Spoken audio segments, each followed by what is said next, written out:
Last time out for the FIA GT1 World Championship, Maserati was the car to beat. The MC12 victorious in the two races at Paul Ricard, but there was some great racing going on behind us. Nissan slugged it out with Lamborghini. Andrea Bertolini and Michael Bartels won the qualification race and the championship race to enhance the championship lead for the Maserati MC12 as the championship now heads to Belgium. Team orders in motorsport has been much in the news in the last week, and remember, within the FIA GT1 World Championship there are 2 cars per team. So what about team orders in the FIA GT1 World Championship? We asked young driver AMR's Darren Turner. Always listen to team orders. I mean, it's part of the sport, and we have to get used to it. And things happen on the circuit that, as a driver, you don't know the big picture because you're obviously only dealing with what you're having to do at the time. I tend to do what I'm told. Nobody knows Corvettes like the Dutch driver Mike Hazemans, the winner of last year's Spa-Francorchamps. He's had a torrid start to the season though. At Silverstone, for example, his car went up in flames. It's taken a long time to rebuild the car. In the meantime, Mike has switched to the Mad Prop Racing team. But this weekend, he's back with his original team and car. We had to fix a lot of stuff on the car. There was also something wrong with the chassis. So we had to fix that, and parts were not in stock. So then finally for this race it was possible to drive. So now the car is fine, so we're happy to be back.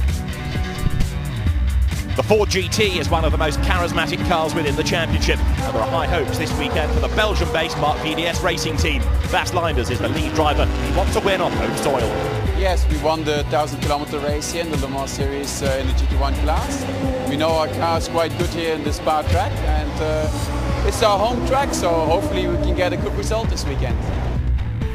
The symphonic-sounding Lamborghini gets quicker all the time. It looked mighty strong at Paul Ricard last time out, but lead driver Peter Cox in number 24 was penalised for a jump start. That cost him dear. Well, bad luck. I mean, I think we had a good meeting. I mean, the first race we finished second, and in the second race I started on the front row, and I must say the Maserati didn't do the start as I did. I think he actually braked, and obviously that through that I got a false start and I got a drive-through penalty, which was a shame because I think we were quite competitive and it would not have been necessary. Over at Maserati, Andrea Bertolini and Michael Bartels have taken 3 race wins so far this season in the number 1 car, but it's not been quite as happy a season for number 2. Miguel Ramos shares with Enrique Bernoldi, and they haven't had the results they wanted. This season we haven't got the results that we expected once we qualified in the first row. Next race somebody crashed into my car. We got a failure in Silverstone when I was running third, so we keep on pushing, and we try to here in Spa try to turn around the situation, and because our real potential is it's supposed to be fighting for the wins every race. The 2 Nissan teams have had different fortunes as well. A race win at Silverstone came for Sumo Power GT, but Swiss racing team has had a dreadful season. A damaged car at Silverstone, they've been off the pace elsewhere, but Carl Wendlinger hopes for better at Spa. We were not really in the window with the setup. Then some races with wet-free practices where it was difficult to find a setup.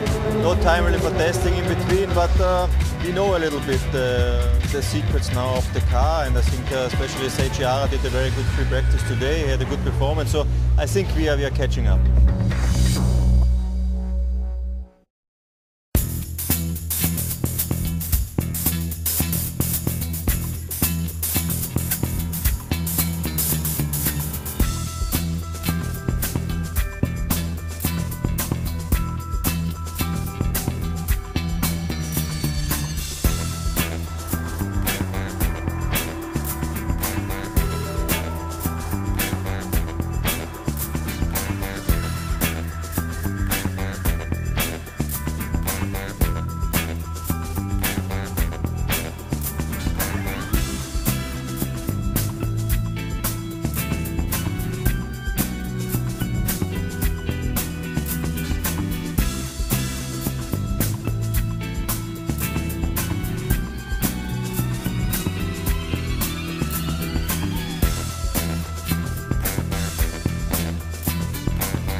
The qualification race would be all action. It began with Corvette on pole position.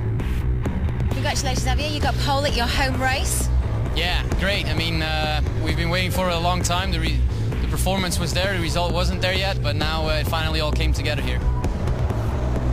The pole-sitting Corvette was started by Jos Menton, and he had to battle down to the first corner with the fast-starting Lamborghini alongside in the hands of Frank Kekler. The two of them turned their way side by side around La Source hairpin, but there was drama at the back of the field as the championship leader, Michael Bartels, hit the Nissan of Jamie Campbell-Walter, which in turn hit the Corvette of Peti Kuzmanen.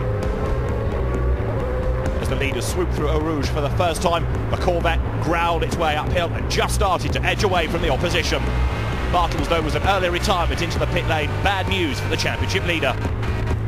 Bartels and Bertolini will have to start the championship race from the back of the grid, so Vitaphone Racing Team hopes then fell to Enrique Bernoldi and Miguel Ramos. Bernoldi was desperate for a good result after early season disappointment, and he was charging on in pursuit of the Lamborghini. Mark Henrici, paired with Mike Hazemans, had a grandstand seat of the drama ahead as Stefan Mucker made a move on the Lamborghini of Dominic Schwager. The Aston Martin went through, the Lamborghini fell back 2 places. When the pit stop window opened, it was all eyes on the pit lane as the drama unfolded. Kekler gave the Lamborghini over to Ricardo Zonta, while Jos Menton gave way to Xavier Marson in the Corvette. The cars rejoined the race in the same position. The Mad Crop Racing Team still ahead of the Lamborghini. It's going to be a showdown between the two to the end of the race, with Xavier Marson under huge pressure from Ricardo Zonta. The Sumo Power GT Nissan GTR of Michael Krum and Peter Dumbrek was working its way up the order as well. The Nissans had been strong early on in the free practice sessions here, but then struggled in qualifying. The drivers had work to do, and steadily Car 23 was working its way up the order. The gap between the two leaders started to come down as Zonta closed a little bit on Marson, but still the Corvette held sway over the Lamborghini. It was a tense last few laps as lower down the order the battle raged on for 11th place. Thomas Enger diving up the inside of the Maserati of Miguel Ramos, and the Aston Martin moved ahead of the Maserati.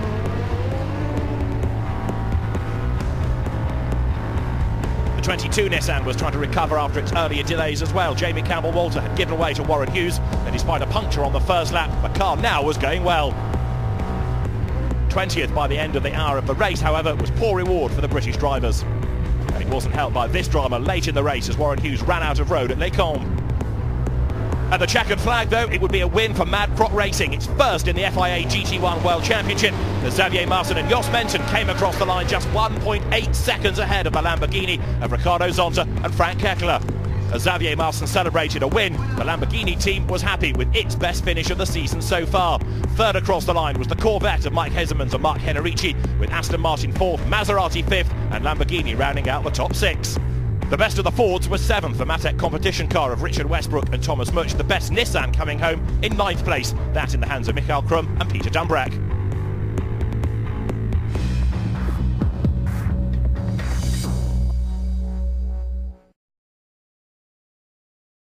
Haley Coxon is in the pit lane. David Addison and Johnny Herbert here at Spa looking over the grid at the moment, which is formed and ready for 60 minutes of racing. And it's a fascinating grid because we've got some of the leading drivers in the championship at the back of the grid after problems yesterday. And another talking point this morning, Johnny, has been the fact that Mike Hazemans and Mark Henrici, who finished 3rd yesterday, were then excluded because they didn't have enough fuel in the car. They were 2 kilos light on fuel and therefore they couldn't have the requisite amount for fuel sampling. That car excluded and put to the back of the grid. So we've got so many fast cars which all have got to storm their way through the pack.